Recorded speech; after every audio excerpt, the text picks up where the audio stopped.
नमस्कार दोस्तों। मीर तकी मीर का पराली से कोई संबंध नहीं है। लेकिन जब आप संबंध तलाशने पे जाओगे तो आपको संबंध बड़ा सीधा मिल जाएगा। मीर का एक शेर है कि देख तो दिल के जहाँ से उठता है, ये धुआं सा कहाँ से उठता है। इस पर गज़ल बहुत लोगों ने गाई है। मेहदी हसन ने भी गाई, कुछ लोगों ने और भी गायकों ने गाई, और इसका लोकप्रियता का स्तर बड़ा ऊंचा रहा है।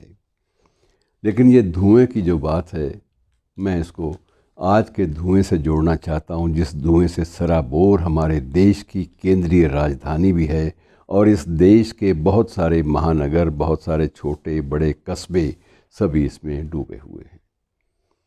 मित्रों, एक छोटी सी बात है। वर्षों से इस बात पर चर्चा चलती आ रही है कि पराली ये घातक है, फेफड़ों के लिए घातक है, सांस के लिए घातक है, छोटे बच्चों के लिए घातक है, प्रसूता स्त्री के लिए घातक है। ये सब कुछ माना जा सकता है। सारी बातें हो चुकी हैं और बहुत लंबी चौड़ी अपीलें जारी हो चुकी हैं, और एक सरकार ने तो मित्रों एक सूचना आयोग की एक मांगी गई सूचना के अनुसार उस सूचना के उत्तर में ये स्वीकार किया, सिर्फ पराली के विरुद्ध जन प्रचार के लिए, जागरूकता पैदा करने के लिए 1600 करोड़ रुपए के विज्ञापन दिए गए।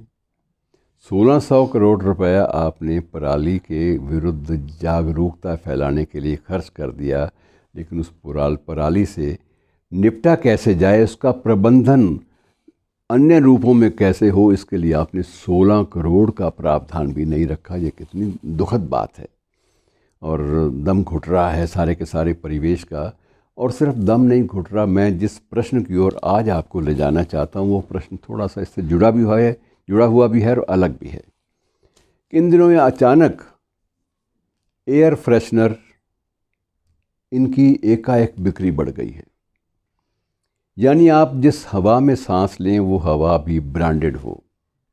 अब सांस भी ब्रांडेड हो जाएं, इससे बड़ी मित्रों संकट वाली स्थिति क्या होगी। और संकट वाली स्थिति इसलिए हो जाती है कि जो ये ब्रांड बनाते हैं एयर प्योरीफायर के, और इन चीज़ों को जो भी एक प्रकार से एक पूरी की पूरी एक पूरा का पूरा एक उद्योग इस दिशा में लगा हुआ है। और ये भी इसका जो कुल टर्नओवर है सिर्फ एयर प्योरीफायर का, ये भी कहा जाता है कि ये भी अरबों में है।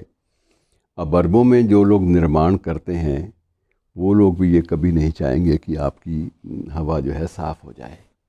अगर आपने पराली पर प्रबंधन कर लिया, अगर आपने प्रदूषण पर चुपचाप प्राकृतिक संसाधनों से या अपनी सोच से या अपनी जागरूकता से आपने काबू पा लिया, तो उनका जो ब्रांडेड हवा देने का, ब्रांडेड स्वच्छ हवा देने का, स्वच्छ वातावरण देने का जो दावा है वो तो ख़त्म हो जाएगा। पूरी की पूरी एक इंडस्ट्री ख़त्म हो जाएगी। और मित्रों, ये स्थिति, इस तरह की सोच उद्योग धंधों में, औद्योगिक क्षेत्रों में, उत्पादन के क्षेत्रों में, ये सिर्फ इस एयर प्योरीफायर तक सीमित नहीं है। मित्रों, एक समय था जब अमेरिका और कुछ अन्य पूंजीपति देशों पर यह आरोप लगता था कि इन्होंने हथियार की फैक्ट्रियां बना रखी हैं, चारों तरफ हथियारों की मैन्युफैक्चरिंग तरह तरह के, और उसके लिए बहुत सारे अनुसंधान भी होते हैं, उसके लिए रिसर्च के विंग अलग से हैं, रिसर्च एंड एनालिसिस के, और बहुत सारा ऐसा काम किया जाता है जो संकट से मुक्ति नहीं देता।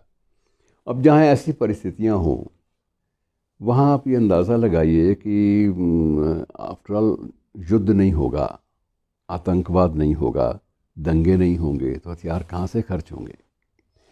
हर चीज़, हर बुराई का एक संबंध उद्योग धंधों से भी है। और ये बात अत्यंत ख़तरनाक है मित्रों, ये सोच कि हम बजाय इसके कि हम अपने हवा को, अपने आसपास के वातावरण को, माहौल को दूषित होने से बचाएं, हम एयर प्योरीफायर का इस्तेमाल करने पर ज़्यादा बल दें। और ऐसी परिस्थितियों में मित्रों हमें अपनी सोच को बदलना पड़ेगा कि यथासंभव हम लोग प्रकृति की गोद में जाएं, नेचर के करीब रहें, और कोशिश करें इस बात की कि हमें ये ब्रांडेड हवाओं का चक्कर और ब्रांडेड सांस का जो चक्कर है इससे कुछ मुक्ति मिले। क्योंकि मित्रों, ये चीज़ें सारी की सारी अलग अलग जुड़ गई हैं। अब पानी को साफ़ करने के पुराने संसाधन नाकाफ़ी करार दे दिए गए, या यद्यपि वो नाकाफ़ी नहीं थे, लेकिन नाकाफ़ी करार दे दिए गए। कि पहले ये कहा जाता था कि बहता पानी निर्मला, संत लोग भी कहते थे। लेकिन अब यह है कि उसमें भी 100 तरह के नुक्स निकाल दिए गए, और वो जो नुक्स या नक्स जिसे आप बोलती हैं उर्दू में, तो वो अगर जब निकाल दिए जाएं तो उसका प्रभाव क्या होता है कि उसके बाद जो पानी को शुद्ध करने वाले प्योरीफायर हैं, उनकी एक प्रकार से बिक्री जो है उसको नया एक बल मिल जाता है। तो हर चीज़ हमारे यहाँ निर्माण है, मार्केटिंग है, ये सारी की सारी चीज़ें जो हैं कुछ ना कुछ कहीं ना कहीं बुराइयों से और कहीं ना कहीं नकारात्मक बातों से जुड़ गई हैं, चाहे अनचाहे।